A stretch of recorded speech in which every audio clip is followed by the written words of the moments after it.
কেমন আছো তোমরা সবাই? আশা করি সবাই ভীষণ ভালো আছো। আমিও খুব ভালো আছি। আর বেড়াতে আসলে কারই বা না মন ভালো থাকে, সবাই কিন্তু হাসি খুশি থাকে। আর আজকে আমাদের দীঘাতে হচ্ছে সেকেন্ড দিন। আর আজকে হলো আমি ইন্ট্রোটা বাইরে থেকেই শ্যুট করছি, কারণ আমরা খুব সকাল সকালে কিন্তু সমস্ত দর্শনীয় স্থানগুলো দর্শন করতে বেরিয়ে গেছি। আর আজকে আর তোমাদের কাছে আমি নিজেকে বেশি শেয়ার করবো না। তো যেটা বলছিলাম, আজকে আমি নিজেকে বেশি শেয়ার করবো না। সব দর্শনীয় স্থান যেগুলো আমরা দেখবো সেগুলো সব কিছু তোমাদের সাথে শেয়ার করবো। আর কোথায় কীরকম ব্যবস্থা বা তোমরা কি করে যেতে পারো বা কোথায় মানে প্রবেশ করতে গেলে কীরকম টাকা, সব কিছুই কিন্তু তোমাদের সাথে আমি শেয়ার করব। সুতরাং ব্লগটা কিন্তু প্রথম থেকে শেষ পর্যন্ত দেখতে হবে। আর এখন বর্তমানে আমি দাঁড়িয়ে রয়েছি হলো একটা মহাদেবের মন্দিরে।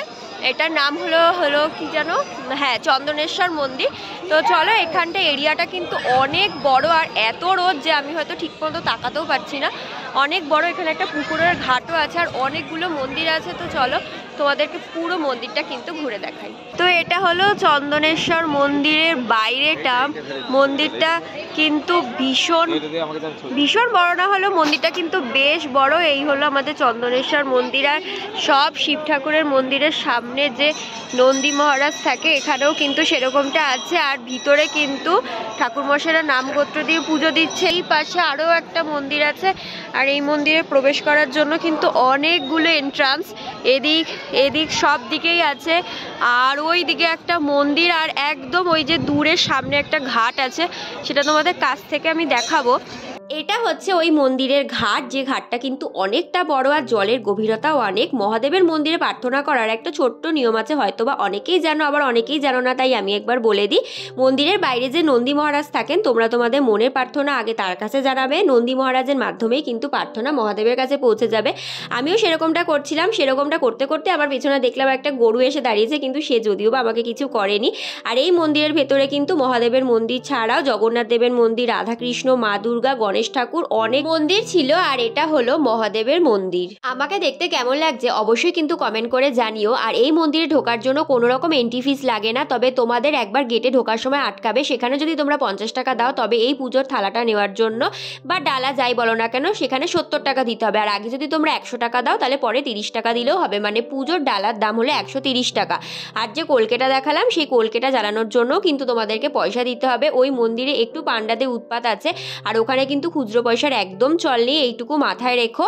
আর এই ভেতরে যেসব কেনার দোকানপত্র দেখতে পাচ্ছ, সেখান থেকেও যদি কিছু নাও, অবশ্যই কিন্তু দাম দর করেই কিনবে। এরপর আমরা গেছিলাম রাধাকৃষ্ণের মন্দিরে। সেখানে কিন্তু কোনো ফোন বা ক্যামেরা কিছুই অ্যালাউ না, তাই আমি বাইরে থেকে যতটা ভিডিও করা যায় করার চেষ্টা করেছি। এই মন্দিরে ঢোকার জন্য কোনো রকম এন্ট্রি ফিস নেই, তোমরা ঠাকুরকে প্রণাম করে যা টাকা দেবে সেটাই।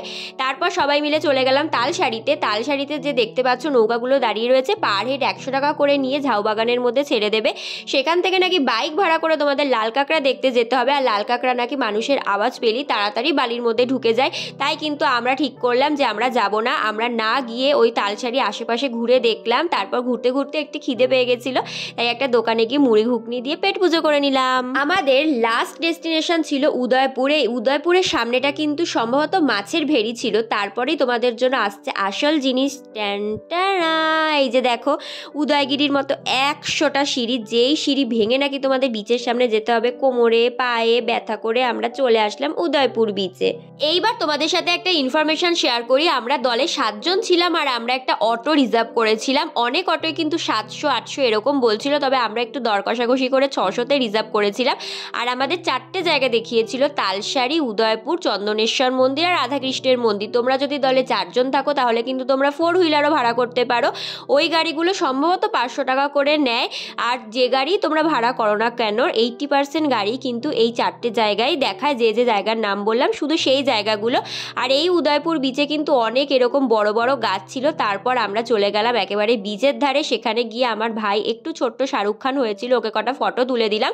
তবে এই বিচের সামনে এসে আমি যেটা বুঝতে পারলাম, এই বিচটা একটু ফাঁকা ফাঁকা, কারণ ছোকরা চাকরাদের সংখ্যায় সেখানে কিন্তু বেশি। খুব একটা আমার কমফর্টেবল লাগেনি, তাই যেটুকু সময় না থাকলে নয়, আমরা কিন্তু সেইটুকু সময়ই থেকেছিলাম।